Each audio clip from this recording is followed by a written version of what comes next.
Rirari igongona ria kuheana uteithio kuri andu aria matehotete gicigo-ini kia ubunge gia Kiambaa kaunti-ini ya Kiambu. Igongona riria rirahumbitwo riri ni mumbunge wa gicigo giki Paul Koinange na barothi wa bururi wa Qatar guku bururi-ini Jabir bin Ali Al Dosari. Barothi uyu ni agathiririe unyitaniri na urata uria ukoretwo kuo gatagati ka bururi wa Qatar na Kenya, undu uria augite ni urehete uguni munene kuri raia a mabururi maya meri. We will not stop only here in Kiambu. We will reach for all Kenyans.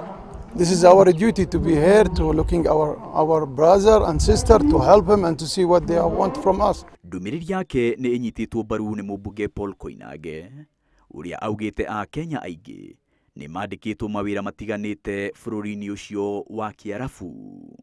Na ngakena muno ni kuona thirikari ya Qatar ni irutire guteithia andu na tari no horo wa gukorwo ni roria ikirwo ndu no mararuta na wendo niguo mateithie andu a guku. No ona kuri uguo mumbunge uyu ni oritie a Kenya gwetha mawira makiria mabururi-ini macio handu ha gwetha wira wa nyumba tu. Na no ngene na ningwenda gutuma ku andu Qatar andu agukorwo makiruta thiini wa supermarket wira wa moko ta gwaka manyumba, uhoro wa security na uhoro wa gutwarithia marori kana gutwarithia machini cia kuruta wira ucio ungi wa miako. Barothi uyu ni atetirithitie ritana ria Koinange akiuga a Kenya no magunike makiria na mawira mangi ma moko bururi-ini ucio o riri Qatar irethagathaga kuhariria mbitika cia World Cup mubira-ini wa maguru mwaka-ini wa 2022.